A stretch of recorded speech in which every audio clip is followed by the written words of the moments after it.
Nah, jadi memang kalau kesepakatannya tidak ada, tapi kalau di Indonesia dan kemungkinan besar di negara-negara lain juga sama ya, kemungkinan besar. Tapi saya nggak tahu kalau acara perdata di negara lain menentukannya seperti apa. Cuman sepertinya itu kurang lebih sama, gitu ya. Harus ada jumlah, harus ada mencantumkan nilai materialnya. Nilai materialnya tidak ada batas minimal. Bahkan kadang-kadang ada yang penggugat itu mengajukan gugatan material itu Rp10.000 gitu. Nah, itu berarti dia gugatan imaterialnya yang luar biasa biasanya kalau kayak gitu. Gitu ya, dia eh, tidak peduli dengan nilai materialnya. Mungkin dia menderita puluhan juta tapi dia nggak mau apa namanya, gugatan materialnya tidak mau sejumlah itu. Dia Rp10.000, ada Rp100.000 gitu ya. Tapi nanti imaterialnya yang besar. Penggugat menuntut tergugat, misalnya ya, menuntut tergugat untuk meminta maaf kepada penggugat di 5 surat kabar nasional. Di halaman kedua, misalnya halaman pertama kan nggak boleh kalau buat yang lain-lain ya, headline news. Halaman lain boleh gitu. Nah, itu di halaman ketiga atau halaman keempat, itu mahal tuh ya. Nah, selama 5 hari berturut-turut dengan kalimat sebagai berikut. Wah, itu luar biasa tuh. Gitu. Jadi tidak semua penggugat itu mengajukan gugatan ke pengadilan itu untuk menggugat material yang sesungguhnya yang dia derita gitu.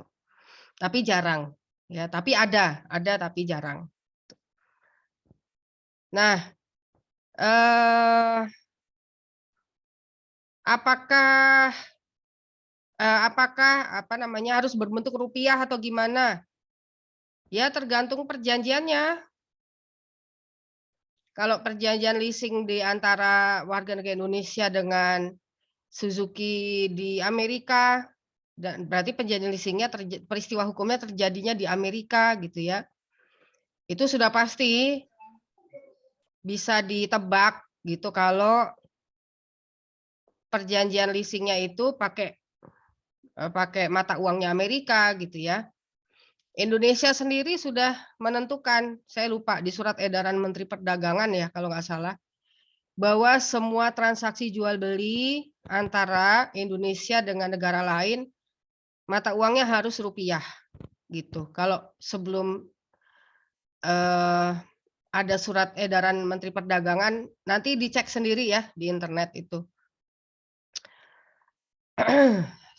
Surat edaran Menteri Perdagangan tentang penggunaan mata uang dalam kontrak dagang internasional gitu ya. Nah, itu gimana tuh kalau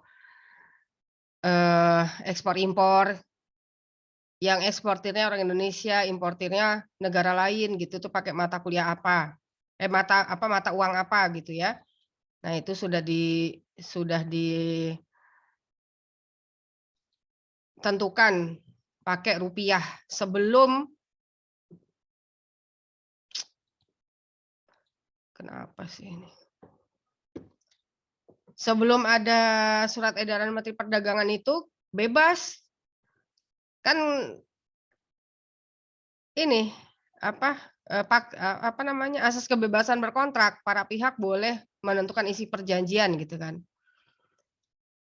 Akhirnya banyak yang pakai mata uang asing. Nah, kemudian tahun 2000 berapa itu yang kita krisis moneter ya, kolaps kan Indonesia. Itu salah satu sebabnya karena usahawan-usahawan kita, eksportir-eksportir kita itu pakai mata uang asing kan. Nah, itu utang ke pihak importir. Akhirnya dolar nembus waktu itu 16.000 kalau saya nggak salah. Nah, akhirnya hutangnya nggak kebayar. Banyak perusahaan kita yang pailit gitu. Nah, akhirnya keluarlah surat edaran itu bahwa walaupun pokoknya kalau kegiatan ekspor impor pakai mata uangnya mata uang rupiah, nggak boleh pakai mata uang lain. Nah, ini aturan yang benar gitu. Maksudnya aturan yang mementingkan pengusaha Indonesia gitu ya. Jadi dicegah supaya nggak kayak gitu lagi gitu. Kalaupun utang sama pihak partner bisnisnya yang di negara lain, ya utangnya pakai rupiah, masih bisa terbayar gitu. Walaupun mudah-mudahan tidak terjadi lagi, itu kurs mata uang rupiah tuh anjlok gitu ya. Nah, seanjlok-anjloknya kalau utangnya masih rupiah masih bisa kebayar gitu kan. Yang repot kalau pakai mata uang lain. Nah, ini sampai nggak kebayar, banyak yang gulung tikar, bangkrut, akhirnya krisis moneter gitu. Nah, ini dicegah gitu ya. Nah, kalau sudah keluar peraturan perundang-undangannya, walaupun para pihak itu bebas menentukan isi perjanjian, tapi dalam menentukan mata uang, ya harus ikut peraturan karena udah ada undang-undangnya, gitu ya. Oke, ada pertanyaan lain? Silakan.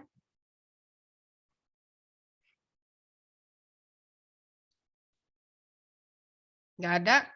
Kita lanjutkan ya. Nah, tadi kan kita sudah membahas kalau perkaranya mengandung unsur asing, itu merupakan wewenang dari Pengadilan Negeri Jakarta Pusat untuk mengadili. Itu Indonesia, negara lain juga pasti ada aturannya sendiri, gitu ya. Pasti sudah ditentukan sendiri kalau perkara asing itu ditanganinya di mana gitu. Kalau di Indonesia di PN Jakarta Pusat kecuali objek sengketanya itu berupa benda tetap. Ada sebuah kasus ini terjadi di Pengadilan Negeri Denpasar, berarti di Bali ya. Penggugatnya orang Australia. Nah, udah jelaslah ini HPI, Hukum Perdata Internasional, karena antara penggugat dengan tergugatnya ada unsur asing, beda warga negara. Tergugatnya orang Bali, ya berarti kan warga negara Indonesia. Kasusnya ini, si orang Australia ini, dia pingin punya tanah di Bali. Tapi kan tidak bisa, terbentur pasal 29 UPA, bahwa warga negara asing dilarang memiliki tanah dengan sertifikat hak milik. Gitu. Sertifikat hak milik ya, kalau hak pakai boleh, hak guna bangunan boleh, yang nggak boleh itu sertifikat hak milik. Tapi si orang Australia ini udah senang banget sama Bali, jadi dia pengen pengen, punya tanah di situ. Jadi sewaktu-waktu dia ke Bali, dia memang berencana tinggal di Bali, gitu ya. Nanti dia mau resign, eee, mau resign dari kantornya, kemudian udah cukuplah untuk menghabiskan hari tua, dia pengennya di Bali, gitu. Nah, kemudian, eee apa namanya, dicari celah hukum, gitu ya. Tidak tahulah siapa yang memberikan ide, gitu ya. Tapi ini banyak di Bali juga banyak kasusnya kayak gini, cuman baru ini yang sampai ke pengadilan, gitu. Kemudian disarankan oleh seseorang notaris, gitu ya. Memang nggak boleh punya sertifikat hak milik di Indonesia nggak boleh, tapi bisa kalau bahasa kita diakalin, gitu ya. Kalau bahasa hukumnya, tapi bisa melakukan penyelundupan hukum, gitu. Penyelundupan hukum ini tidak bertentangan dengan undang-undang, tapi kita nyari celah hukumnya. Nah, jadi disarankannya gini, kan memang nggak bisa pakai sertifikat hak milik atas tanah, tapi bisa dengan perjanjian hutang piutang. Nah, akhirnya si orang Australia ini, dia beli tanah di Bali. Sertifikatnya atas nama orang lokal, orang Bali. Untuk menjaga supaya si orang Bali ini tidak melakukan sesuatu yang merugikan atas tanah tersebut, gitu ya. Mereka membuat perjanjian hutang piutang. Nah, jumlah nominalnya sama dengan harga tanah, gitu. Misalnya nih, harga tanahnya setelah yang lain-lain gitu ya, pokoknya udah semuanya 1 miliar. Nah, kan sertifikatnya atas nama si orang Bali, karena nggak boleh kan warga negara asing punya tanah dengan sertifikat hak milik di Indonesia. Untuk menjaga tanahnya itu tetap jadi punya dia, gitu ya, walaupun sertifikatnya nggak tercantum nama si orang Australia, maka dua belah pihak bikin perjanjian hutang piutang. Bahwa si orang Bali ini berhutang kepada si orang Australia dengan jumlah 1 miliar, sama dengan harga tanah. Nah, tanah ini kan naik terus harganya. Untuk inflasi harga tanah diakalin dengan bunga 0,1%, misalnya gitu ya, 0,1% dari harga tanah. Wah, udah aman deh tuh ya, gitu. Nah, ternyata si orang Bali ini nakal. Dia menyewakan tanah itu kepada pihak ketiga, tanpa ngomong-ngomong sama si orang Australia. Nah, pihak ketiganya kan, "Ini bener tanahnya," "Bener." "Buktinya apa kalau tanah Anda?" "Nih sertifikatnya." Nah, di sertifikatnya nama si orang Bali. Ya, si pihak ketiga yakin kan berarti, "Oh iya bener ini tanahnya, ya udah saya sewa ya tanahnya ya. Saya sewa 3 tahun." Iya, jumlahnya misalnya setahun misalnya 200 juta, 3 tahun 600 juta gitu ya. Oh ya ada 600 juta. Dia nggak bilang-bilang sama si orang asal ini. Kemudian si orang Australia ini tahu, nggak tahulah proses tahunya itu gimana. Nah si orang Australia ini nuntut si orang Bali ini, "Loh kamu harus bayar ke saya itu 600 juta itu uang sewa tanah, itu kan tanah saya." Yang orang Balinya nggak mau ngasih 600 juta itu dengan alasan macam-macam, gitu ya. Pokoknya dia nggak mau. Nah, ya namanya uang kalau udah masuk, susah keluarnya, gitu ya. Nah, seorang Australia ini nggak terima, akhirnya dia mengajukan gugatan ganti rugi ke Pengadilan Negeri Bali, Denpasar, gitu. Yang digugat oleh si orang Australia ini, dia nuntut 600 juta itu dibayar ke dia, karena itu uang dia bilang, gitu ya, di berkas gugatan. Nah, eee, harusnya pakai HPI kan? Berarti kan ada 2 sistem hukum yang dipakai. Ada 3 sistem hukum. Yang satu si orang Bali, WNI, tinggal di Bali, di Indonesia. Satu orang Australia, tinggalnya di Australia. Ya, 2 sistem hukum berarti ya. Nah, eee, berarti kan majelis hakim tidak boleh serta-merta memberlakukan hukum perdata Indonesia kan? Karena di dalamnya ada unsur asingnya, gitu. Kemudian tapi ini apa, tidak terlalu rumit karena objek sengketanya itu tanah, benda tetap. Nah, dari sekian banyak perbedaan pengaturan di hukum perdata masing-masing negara dan juga di undang-undang hukum perdata internasional masing-masing negara, ada satu yang sama, mengenai benda tetap. Jadi kalau untuk benda tetap, semua aturan negara itu sama. Kalau objek sengketanya itu tanah, maka diselesaikan di pengadilan di mana tanah itu berada. Nah, ini nggak masalah. Berarti sudah tepat, memang di Pengadilan Negeri Denpasar karena tanahnya ada di Bali. Gitu ya, contohnya. Nah, berkaitan dengan kasus ini, kemudian kan majelis hakim mendengarkan keterangan para pihak. Nah, dari keterangan para pihak ini barulah terkuak. bahwa telah terjadi surat perjanjian hutang piutang antara si orang Australia dengan si orang Bali.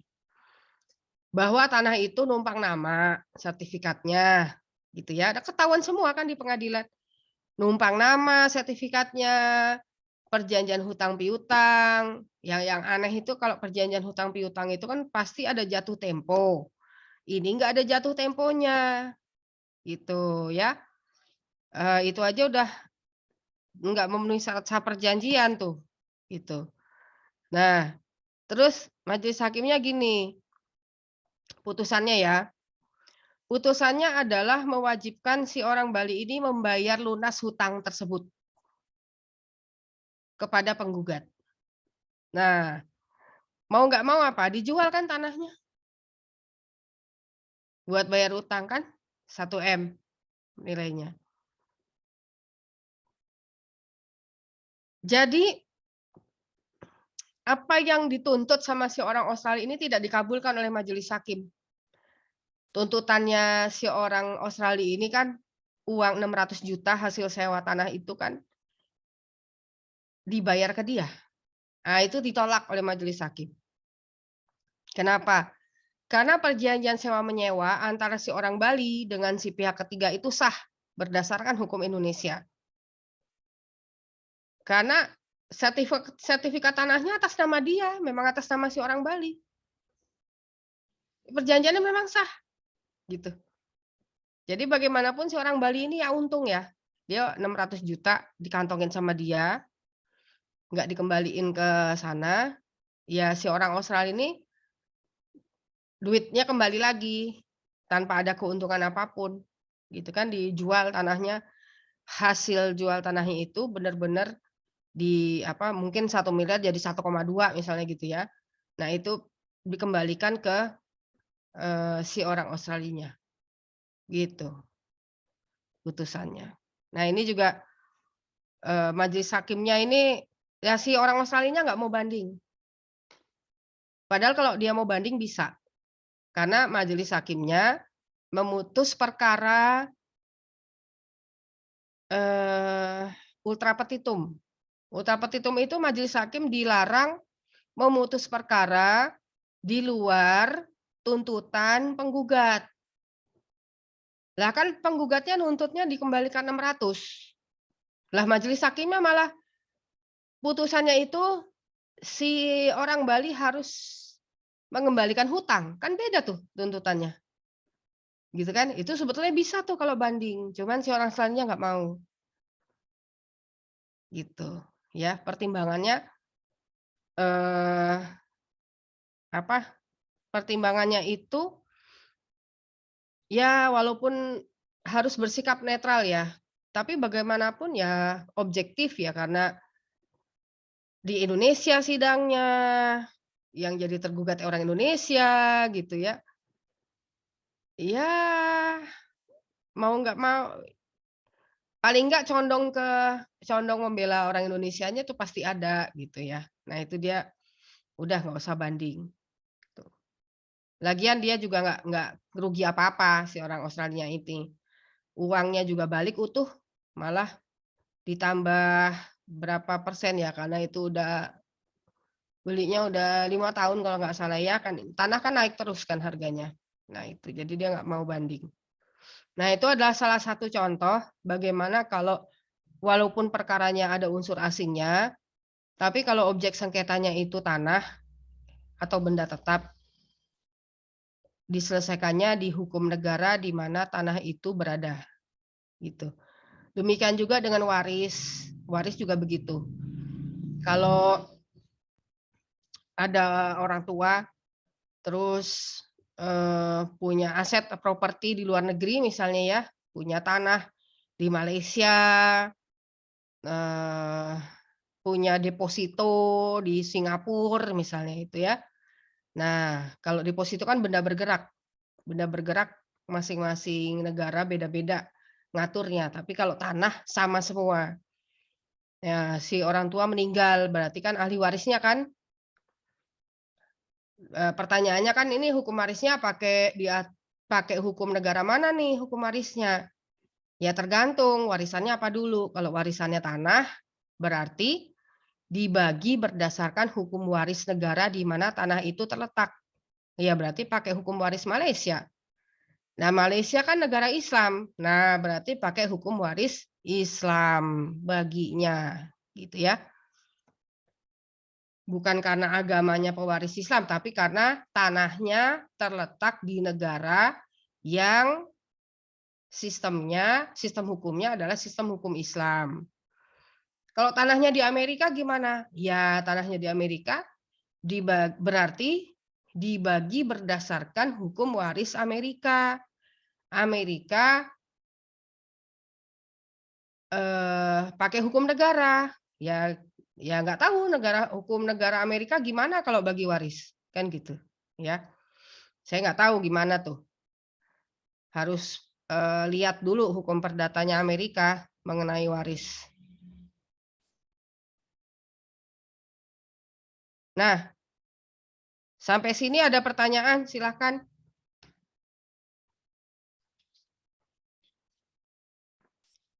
Yang ketiga, tadi kan permasalahan HPI itu kalau perkara asing, kalau ada perkara keperdataan yang mengandung unsur asing, berarti kan ada 3 masalah yang timbul. Yang pertama, hukum negara mana yang dipakai. Yang pertama, pengadilan mana yang berwenang untuk mengadili perkara yang mengandung unsur asing. Indonesia udah jelas, PN Jakarta Pusat kecuali objek sengketanya tanah. Yang kedua, hukum negara mana yang diberlakukan untuk menyelesaikan perkara yang mengandung unsur asing. Yang ketiga, sampai sejauh mana sebuah pengadilan bisa mengakui sekaligus mengeksekusi putusan dari pengadilan asing. Gitu ya. Nah, itu ada 3 tuh persoalan pokok dalam hukum perdata internasional. Untuk menyelesaikan ini, untuk menjawab 3 permasalahan ini, pengadilan mana yang berwenang, hukum negara mana yang dipakai, kemudian sampai sejauh mana eksekusinya atau pengakuan putusan pengadilan asing di negara yang lain, maka kita harus mempelajari Lex Fori, Lex Causse, dan Renvoy. Lex Fori itu adalah hukum material pihak hakim yang mengadili perkara itu. Lex Causse adalah hukum yang seharusnya berlaku. Renvoy itu penunjukan balik dari hukum yang seharusnya berlaku berdasar ketentuan Lex Fori kepada ketentuan Lex Fori sendiri tersebut. Contohnya sudah saya berikan minggu yang lalu, tapi memang belum kita bahas, gitu ya. Lex Fori itu apa aja, gitu ya. Nah, Lex Fori itu apa? Lex Fori itu, sebentar. Nah, Lex Fori dan Lex Causse itu adalah termasuk pada titik-titik pertalian dalam hukum perdata internasional. Apa itu titik-titik pertalian? Kalau di sana negara common law disebutnya connecting factors, faktor-faktor yang bertalian, gitu ya. Connecting itu apa sih? Yang berkaitan ya, faktor-faktor yang berkaitan. Titik-titik pertalian itu adalah suatu keadaan yang menyebabkan berlakunya suatu sistem hukum tertentu.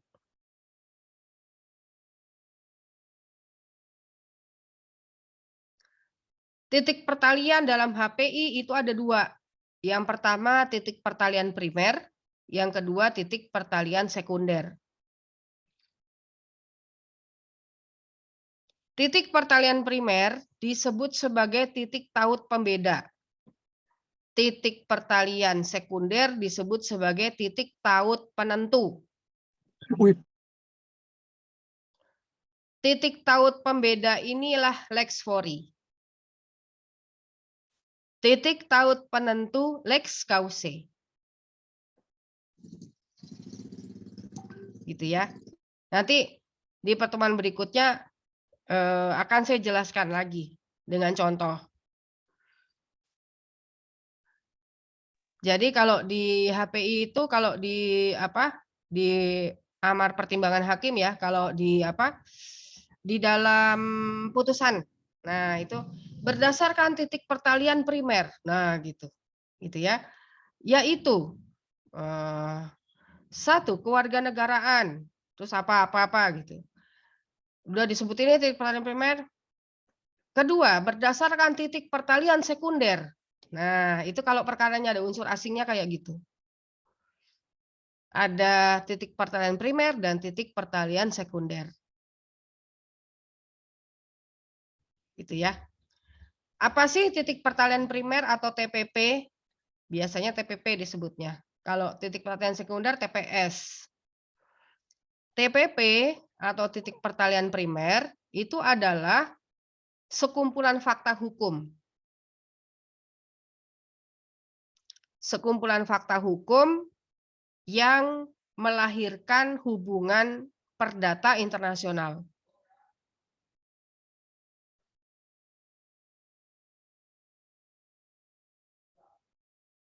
Kalau TPS, faktor-faktor yang menentukan hukum manakah yang harus digunakan. Faktor-faktor yang menentukan hukum manakah yang harus digunakan.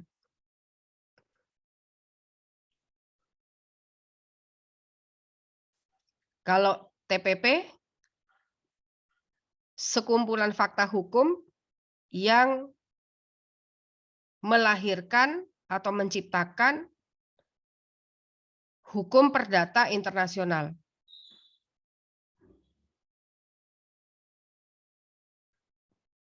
Jadi kalau TPP itu ada 7 faktor. Ada 7 faktor TPP yang bisa kita gunakan untuk membedakan apakah suatu peristiwa hukum termasuk kategori HPI atau bukan.